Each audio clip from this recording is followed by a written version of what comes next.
Hey, what's going on, everybody? This is KR ChrisKiller here, bringing you another live video. This is David and Steve from EHA. I have them for my interview for Q&A session exclusively to my YouTube channel. This is David and Steve. Thank you for both for joining us today for this interview session. Good to be here. Yeah, good to be here. No problem. You know that I interviewed David 3 years ago on during the COVID pandemic, so it's kind of things to re-ask and some updates and some new questions for the both of you. Sure. So just let's get started. Can you tell the both can you tell us that everyone that who you are and both what you do for EHA? Sure. I'm the owner. My name is David, obviously, and I've been doing this for 25 years. And this guy behind me is Steve. He can tell you who he is, what he does. I'm Steve Rabb. Been here, 3.5 years now, roughly, somewhere in there. Do a lot of the finishing here, as well as kind of designing panels, machines, doing a little bit of the IT side of stuff here and there when David needs help with any of that. Um, and doing the live streams obviously too as well, bringing you that nice video content, and that's pretty much everything that I do here. And I didn't answer what I do actually. I do things around here. I guess I do stuff. I take orders, I answer questions, I work on software, I update systems, I take care of all the bottlenecks that can happen sometimes between employees and parts and other things like that. So I stay pretty busy. Nice. How is Extreme Home Arcades doing from 3 years ago since I interviewed you last? Well, during COVID, we were booming. I mean, nowadays we have a lot more competition, a lot more people coming on the pipe that think that they can do what we do, or at least try to copy every single thing we do, it seems like. So now we have a lot more competition. We have a flooded market, and our business is definitely slower than it was back during COVID, because that was actually, in 25 years of doing this business, was the busiest we ever were. So it's definitely tapered down from there.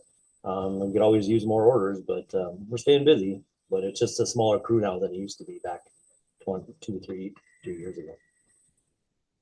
Yeah, I know with Steve though, he's been busy. Oh yeah. Yeah, he's like the heart of the EHA during Thursdays for the live at lunch on Thursdays and doing the machine of the week and all. Mm-hmm. Yeah, happy to bring that content to you guys so you guys can see a little more of what we do and kind of what we're delving into, some of the special projects, obviously, and then it's kind of nice just to have newcomers on there or people that have our machines, and if you guys run into problems or need help with something, we're always here to answer those questions and do whatever we can do to make it a better experience for you.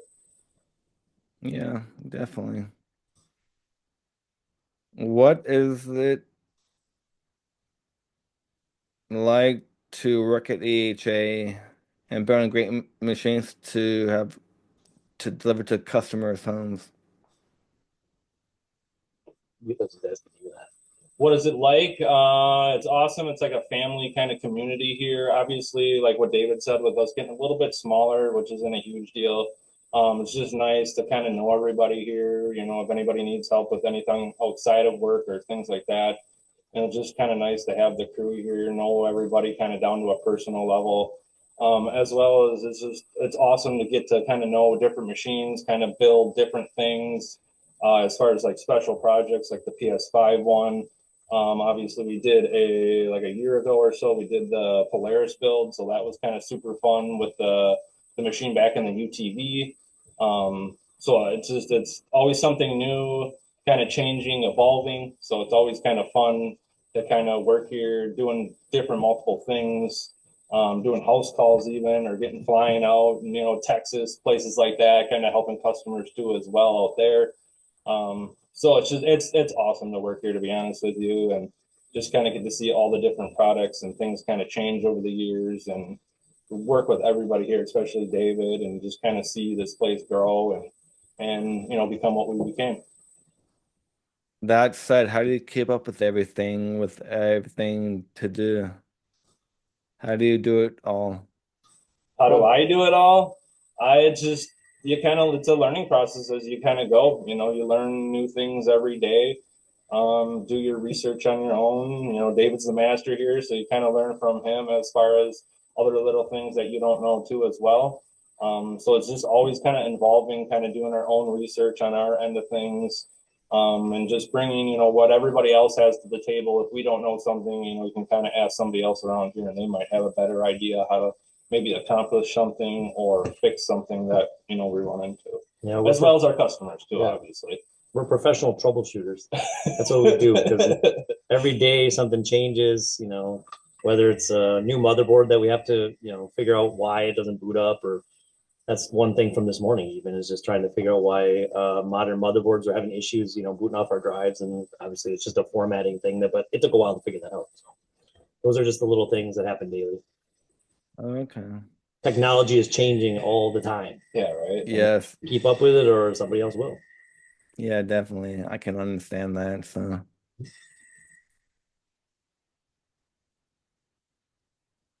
how long is the current queue for getting a machine? Still about 3 months, give or take, for custom machines.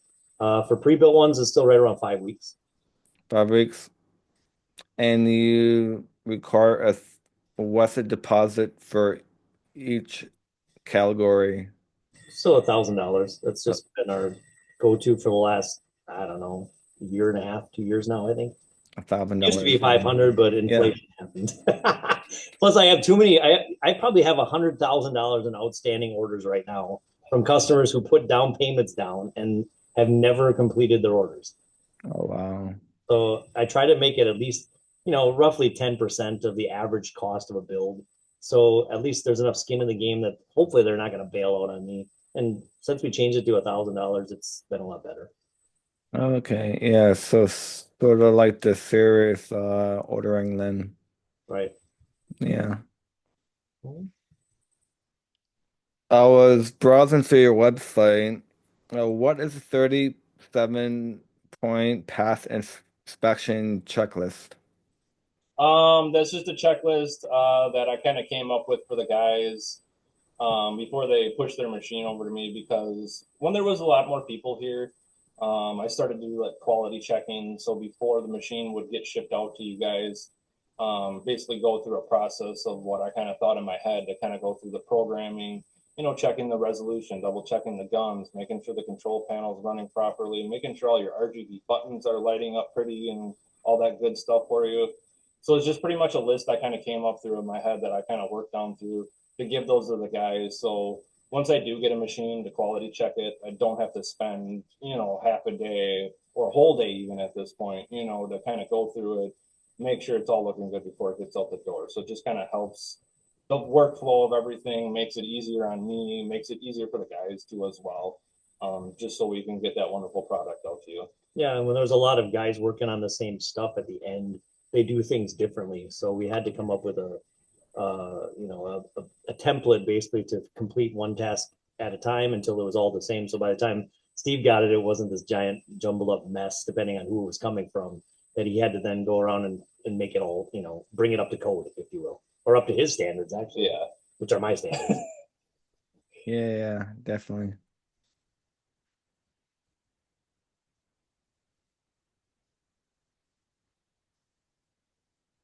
Omega changed the EHA standard from the Manhattan Project to Omega. How did it change as a business perspective to Well, you? for me, it just made it overall easier for troubleshooting because we had a lot less bugs and issues with Launchbox and Big Box than we did with Hyperspin. So, and after running Hyperspin for 7 years, it was nice to have a change of pace. So it was just nice to move into a new system, and took a lot of learning and some stress with that, just to try to figure out the ins and outs. And there's still some issues that we have from time to time with Big Box and Launchbox. Obviously, we just had that big issue where the update caused our system or our plugins not to work. So luckily, we have a great team of people that help us out. Obviously from our fan base and Arcade Adam and Scantron and those guys, and even D Thomas, things with that. So it just keeps everybody aware of what's happening. And usually by the time something is found, it's pretty quick. So it doesn't take too much, changes on our end here to get back on track. So it was a pretty quick fix. And luckily, the people that aren't even part of the team anymore have contributed and got us through that hurdle. So at least we can do updates, even though it really didn't affect too much as far as the features or things that we use, on our systems, especially with big box. It's just nice to stay up with the software, and hopefully moving forward with Windows updates and things, we will get everybody up to 13.20 or whatever comes out after that, so we can all be on the same page. Yeah, that said that with the updates and all. Would you have any consideration to do a electronic update versus a physical update, sort of like a patch, like off the internet or something?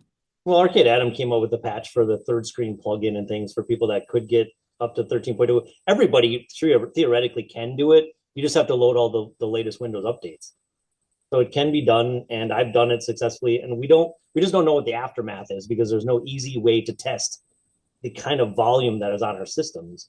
When you have something like, we've always been, oh, no Windows updates because it could, throw a monkey wrench in that we may not find out about until 6 months from now, for all we know. So there, it kind of just opens up this time bomb that could be an issue. Hopefully not, and I haven't found anything yet that's caused any issues with Windows updates, but just one thing we like to stay away from, because if it's working well, don't fix it, but when it's not working well, which is what happened, then we had to do something. So we're doing that. And then just the customers that don't want to deal with Windows updates can still stay at 13.18 for now. And they're not missing anything anyway. So, we'll just go with that. And they can do the software updates around their machine. It's nothing that I have to do. It can be done. You just have to load the Windows updates, and then you can do the update on Launchbox and Big Box. So it works either way, and it doesn't really matter which way. It's just nice to eventually get everybody on the same page. And then part two for this question, would you consider getting a electronic update for future release like games, if not like fixes, instead of sending in the hard drives to your office always? Well, it's not. I mean, most of the fixes are done by me sending out individual files or whatever is needed to on a per customer basis. But trying to do this on a mass server level to everybody and help, and I mean, I got a lot of customers that can't figure out how to, do simple tasks. They don't even know what it means to copy and paste. So trying to have them do something on a mass level, I mean, and us trying to control every aspect of it, I can't even imagine how difficult that would be. Okay, I thought I would ask that question, so Yeah, that's cool. It's a good yeah, question, but yeah, it works the way we're doing it now, so I like to keep it that way. I am not opposed to change in this industry. Obviously, we've had to change a lot in 25 years, but yeah. I have to go with things that are useful on the whole for our team and for our customer base and for future customers. So I have to figure out ways that works. And right now, this works and makes it easiest for everybody. Okay. Any comment on that? No. No, I'm right with you, because you don't ever know, because again, some people might, be whizzes at computers and know programming and copy and paste. Some people might not, and that's kind of where, like David again is saying, don't want to send kind of stuff all like that, and then somebody doesn't know what they're doing, and then we're spending more time than Right. possibly what we should be. And my more advanced users will do it on their own anyway. They're the ones that are gonna just go to the upper level, and they don't need any help from us, and that's cool. But a lot of our customers need to basically be, step through everything one step at a time. So it's easier for me to do that over the phone and through, texting and through even remote logging into their system if we have to. But for the most part, it's easy to take drives out, send them in, send them back. People are doing updates all the time to adding new games and things like that. So Yeah. really not that big of a deal. I mean, it's not that much work for our customers from the way I see it anyway, unless they would tell me otherwise. But I think it's the system that works well at this point. We'd almost have to work on some kind of an automated thing that would do it automatically, and then who knows what it would take. I mean, we're adding so many games every Yeah. day. I can't even imagine how that would. Things are getting modified here constantly. Yeah. That's my job. Yeah. Yeah. Okay. With the end of Windows 10 support later in October, with the upcoming Windows 11 and with the work in progress of Omega X, and drive in the works. What are your timeline to change out Windows 10 to Windows 11 on for the software for the current machine versus the newer built machines? And have you going to be forcing them to upgrade to Windows 10? No, Windows 11. on Windows 11 from Windows 10. Oh, it's a slow process. I mean, I remember back when we were going even from Windows XP to 7 took a long time after XP was retired. And I think it'll be the same transition. I think that the only thing that's going to drive pushing into Windows 11 is going to be hardware and software, but mainly hardware because it's all the motherboards that are coming out that we need to keep updating to that are going to require driver files that eventually will not work with Windows 10. So that's what's going to push us into Windows 11. It's not so much the software. I mean, obviously DirectX will push software that way because Windows 11 will have a DirectX version that won't be supported on Windows 10. So it's a long process. It's a lot of testing and it's a lot of back and forth and trial and error. So I don't tend to take that jump or that leap or even panic about it until something would really go down. But at this point, I would say within maybe another year, we'll move to that. And even then, I'm not sure. I mean, if it's required for a lot of modern games, which it will be, I'm sure, if we need to move into that, then we will. And we'll just see where it comes. It's just like doing Windows updates. You know, you don't really know right off the bat how something like this affects things. And we've lost some games along the years, you know, in some emulation systems, but not to the point where I would ever be fearful of upgrading. So I think it'll come. It'll just take time. So I would say to my customers, don't panic just because something is being, you know, like the Windows 10 support is being discontinued. It takes a long time. I think if you ask anybody else that gets into software or works with computers every day, nobody's going to panic about it. It takes a long time and things take, you know, a considerable amount of time to move over. So I wouldn't worry about it. Okay. With Steve being the heart at EHA, with the YouTube channel hosting Thursdays at lunch and Machine of the Week, how did he become into play with everything? He enjoys his job, very passionate about it. What did he used to do before joining EHA also? What did I do before here? I did quite a few different jobs, to be honest with you. Right before I came here, I was actually an area operations manager for K-Tech building maintenance. So basically, it was like a cleaning company, you could say. I was in charge of one of the bigger accounts here. It was a Spirus. So just basically in charge of, you know, making sure everything's up to code as far as like cleaning goes with that. Done construction, did painting for a few years as well. So kind of a jack of all trades, if you would wanna put it that way. You were a doctor, delivered babies, yeah. Delivered babies before he came here. Well, I had 3 of them, so brain surgeon. How did you find out about EHA before David hired you? Just found it online, to be honest with you. Just looking in the area because I live in Point here. You know, it was right around the pandemic. Things had went south, obviously, with the place I was working with and got let go there. And I was actually unemployed for a year and was just trying to find something, get in anywhere. I didn't think I was going to get hired here because I didn't really have much, I guess, college education in any of programming, things like that. So they hired me and I just kind of plowed forward and learned as much as I could and just kept kind of improving myself and trying to help obviously the company improve and just work my way up the ranks. And when things came available, obviously like YouTube channel, things like that, I was more than happy to do that and help us succeed as the best that we can. It's very valuable. Very valuable. Yeah, so Steve's not going anywhere anytime soon, then you're gonna no, if there was only 2 employees left in this place, I think it would be me and Steve. Let's hope that never happens. But yeah, I'm just saying. Yeah. It's an invaluable part of the team. How do you choose a machine for Machine of the Week? It kind of depends on what's on the floor, what's kind of ready, already programmed, ready to go. Typically, it'll be obviously a machine that's obviously done and ready to get shipped. And then we kind of just kind of sort through maybe like graphics or what's on the panel or what's kind of unique with the machine too as well. It's kind of how we just kind of pick them. Sometimes, maybe it might only be one machine, so it'll maybe possibly be that machine.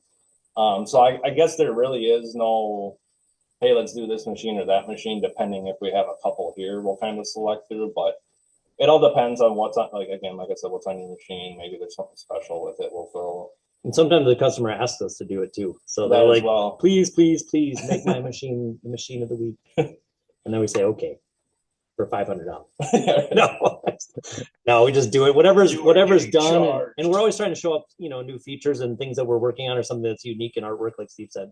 So something that happens to be done at that week, and something that we like think that's cool that we can show off. Yeah. Since our last interview around 3 years ago, you had a new product lineup, the Ultimate Pedestal. Already Any copied, I'm sure, by many companies, but yes. Well, I think we did the XL was an add-on. I think probably since then. XL2, yeah. We Yeah. did the Ultimate Pedestal. We added the RGB trim since 3 years ago, probably.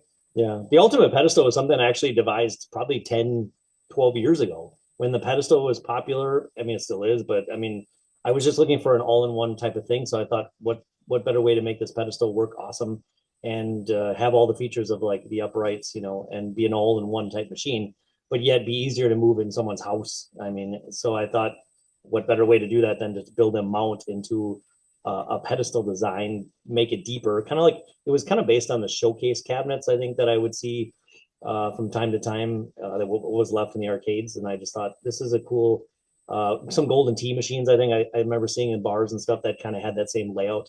So I thought this is a good way to bring in the monitor being built in all in one unit. It's on wheels. You can move it around easier. It's a lot more, it's not compact in the fact that but it's easier to move in just because it's not this tall, giant, heavy machine. So it's less material involved, but yet it can still have the active marquee built in. It can still have the same full-size 4-player control panel, and it's removable, so it can fit, through a doorway and get into a person's house easier. But it's not this massive, like a megacade. It kind of filled the spot where we needed a megacade all-in-one kind of machine, but yet something smaller, simpler, and could offer the huge upgrade, I think, that you can have any size monitor built into it that you want, that you already have. So it kind of brought all that together, and it took 10 years for me to finally get it back into production, just because we were so busy for so long that it's like, when do you get a new product in when you're already barely treading water, just trying to keep up with the orders that are coming in.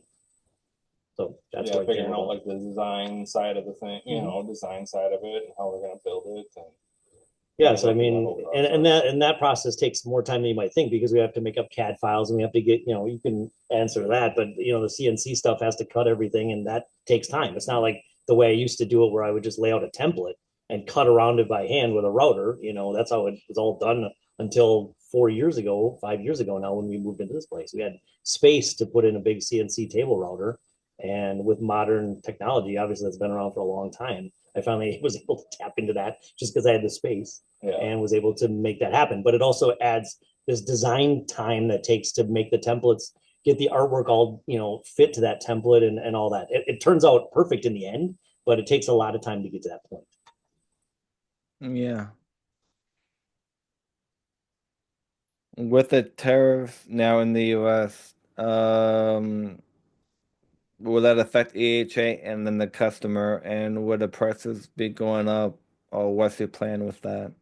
Yeah, it actually affects everything. And it's not because we get a lot of stuff from China, but everybody gets something from China. I don't care if it's a joystick spring, if it's whatever, it comes from countries like that, that if the prices go up there for what it costs to ship stuff to us, it affects everything. So just today I would be ordering active marquees, and those have went up $200 just in shipping, just for those tariffs. Mm. So just for that order of 20 monitors, it's now up to $200, which, on across a $15,000 order doesn't seem like that much, but it adds up. So it will affect things. I don't know how long these will go on for, so we'll see. But in the meantime, I'm not going to raise my prices yet. But obviously the stuff trickles down on all levels, so it will affect us. Yeah. That's good to know that you'll be charging extra yet. So, Well, I mean, every dollar matters in this economy at this point, and yeah, with all our competition trying to, underdog us on every single thing, if they're not stealing our ideas, they're at least trying to undercut us on price. So it's really a competitive market. So it's one of those things you don't want to raise your prices, and we rarely do that. Our prices haven't went up hardly at all in the last 5 years, but the problem is that parts continually go up in cost. I want to keep building things bigger and badder and cooler, so obviously it's got to flex somewhere, and if people aren't willing to pay it, then we eventually go out of business because it has to come from somewhere, and it can't come out of my pocket and still make a profit and still pay Steve, who wants to keep getting raises, obviously, just like any employee. So for good work, and he deserves it. So I do my, yeah, it's a balancing act, and it's a really challenging thing as a business owner, when I never really wanted to be a business. I just wanted to start this out and just do it in my garage, and I had fun doing it on eBay back in 2002, and here we are now, with a 30,000 square foot facility, heating expenses, electrical, you name it. I mean, everything adds up, and these guys want to get paid, and they deserve to get paid well too. So who's going yeah. to pay for it? Yeah, I know that's a good explanation with everything with that. Over time, there are new technology and new innovations. Any things we could see differently in the near future with your machines? Whatever we come up with, I'm sure will be copied by everyone else. So, I mean, I don't have anything right now that's new. I mean, we're just keeping up with orders that are coming in and doing our best to keep our quality up there, and back our customers with the customer support that we're known to have. And that's why we're still here 25 years later. So here I am. You can still call me, and I don't think that's going to change, obviously. So we're just going to keep doing what we do. And if we come up with some cool ideas, my employees can come up with some cool stuff, and my customers come up with most of the cool stuff that we do. It's not always me. It's mostly customers saying, hey, can you do this? Or, hey, I saw this, can you make this happen? And then we have to say, oh, wow, can we make this happen? What is it going to cost? How are we going to do it? And go from there. But we'll keep coming up with new stuff as our customers come up with new stuff. Okay, great. Where do you see EHA in the coming years at a standpoint? That's hard. That's I didn't know I was going to be here 20 years ago. So in the next 5 years, I have no idea. I hope I'm retired by then. I would love to be retired in 5 years and pass this business on to somebody else. I'm not going to be retired, so no. Steve's a little younger than I am, but not by much. So. No. But who knows? I don't know. I don't know where it's going to go. I mean, as long as people keep buying our products and appreciate our customer service and how we do things better than everyone else, even though everyone else is trying to make it cheaper than we are. I don't know. We just keep doing what we do best, and hopefully that will keep us, the king of this industry, just like we have been for a long time. Well, David and Steve, thank you for your time today for this Q&A session interview. For those who are new to the channel, hit that like and follow subscribe button so when you do get notified You're pointing at it. I was pointing down like subscribe. Sorry. with a new video, you'll get notified. Thanks Yeah, for nice shirt, watching, Chris. guys. Thank you, David. You look like you work here. Sporting the EJ out or here. Not a lot of people have those shirts, so that's pretty unique that you have one. Yeah. Thank you for working it out with me. So yeah, no problem. Yeah, thank you. Thank you for having me. Any other Thanks questions? for the card and stuff too as well. Thank you. Appreciate it. no, that's it. Let me end this call quickly. Thanks for watching, everybody. Thank you.